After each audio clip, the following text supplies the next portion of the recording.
क्या आप सोच सकते हैं कि भारत जो अभी विकासशील देशों की सूची में है, महज 5 वर्षों में विकसित देशों की कतार में खड़ा हो सकता है, ये कोई कल्पना नहीं बल्कि सच्चाई बनने के करीब है। और इस बदलाव की सबसे बड़ी वजह होगी अंडमान सागर में खोजा गया विशाल तेल भंडार। यह वही कच्चा तेल है जिसे दुनिया की सबसे बड़ी आर्थिक ताकतों का आधार माना जाता है। आज भारत को इस अमूल्य संसाधन का ऐसा भंडार मिला है जो न केवल हमारी सुरक्षा को मजबूत करेगा बल्कि भारत को आर्थिक महाशक्ति बनने की ओर भी अग्रसर करेगा। अंडमान सागर के इन तेल भंडारों का महत्व केवल भारत की ऊर्जा जरूरतों को पूरा करने तक सीमित नहीं है। ये खोज भारत को तेल आयात पर अपनी निर्भरता को खत्म करने और अपनी अर्थव्यवस्था को ऊंचाइयों पर ले जाने का अवसर प्रदान करती है। तेल और गैस के यह विशाल भंडार भारत के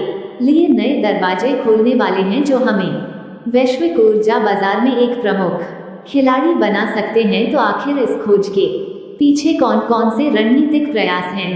भंडारों का इस्तेमाल भारत को ऊर्जा के क्षेत्र में आत्मनिर्भर बनाने के साथ साथ हमारी अर्थव्यवस्था को कैसे बदल देगा, और सबसे अहम, क्या ये खोज भारत को सच में महज 5 वर्षों में एक विकसित राष्ट्र बना सकती है? इन सभी सवालों के जवाब और भारत के इस अभूतपूर्व बदलाव की कहानी आज के इस वीडियो में। लेकिन दोस्तों, वीडियो में आगे जाने से पहले हम इस वीडियो को भारत के उन वैज्ञानिकों के नाम करते हैं जिन्होंने अपनी जान की परवाह किए बगैर ये खोज किए हैं। इसलिए वीडियो में आगे जाने से पहले भारत के इन वैज्ञानिकों के सम्मान में वीडियो को लाइक करके कमेंट बॉक्स में जय हिंद जरूर लिखें। याद रहे, जय हिंद कहना हम सबके लिए गर्व की बात है। भारत हमेशा से अपनी स्वतंत्रता और आत्मनिर्भरता को सुनिश्चित करने की दिशा में बढ़ते हुए कई क्षेत्रों में सफलता की ओर अग्रसर रहा है।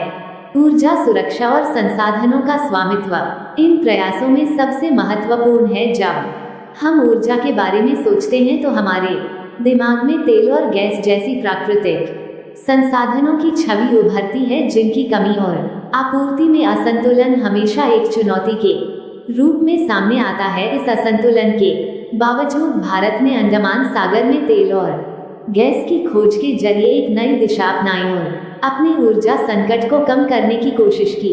ये कहानी उसी दिशा में किए गए प्रयासों और उनकी सफलता की है जिनका असर न केवल भारत की ऊर्जा जरूरतों पर पड़ा बल्कि उसने भारत को वैश्विक ऊर्जा मंच पर एक अहम स्थान भी दिलाया। जब हम अंडमान सागर की बात करते हैं तो यह क्षेत्र भारत के लिए एक ऐसी चुनौती थी जिसे सुलझाने के लिए देश को कई दशकों तक कठिन संघर्ष करना पड़ा। 1960 के दशक के मध्य में भारत ने इस सागर में तेल और गैस के विशाल भंडारों के होने की संभावना पर शोध करना शुरू किया। शुरुआत में इस दिशा में काम बहुत धीमा था क्योंकि समुद्र के भीतर की गहराई और प्राकृतिक परिस्थितियां शोधकर्ताओं के लिए एक बड़ी बाधा थी।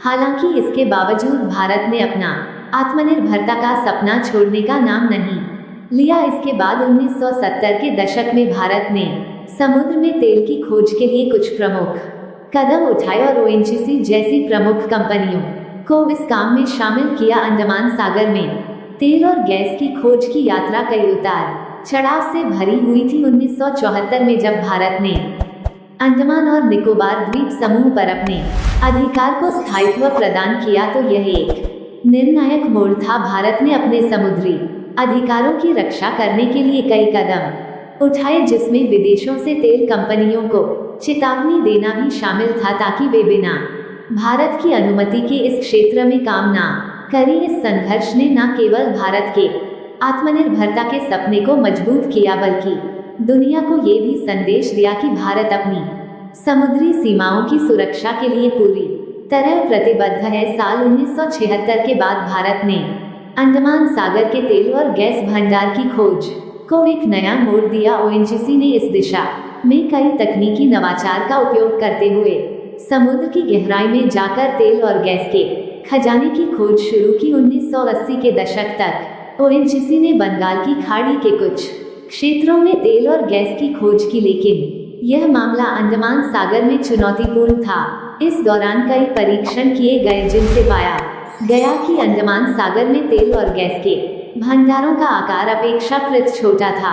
हालांकि यह भंडार पूरी तरह से समाप्त नहीं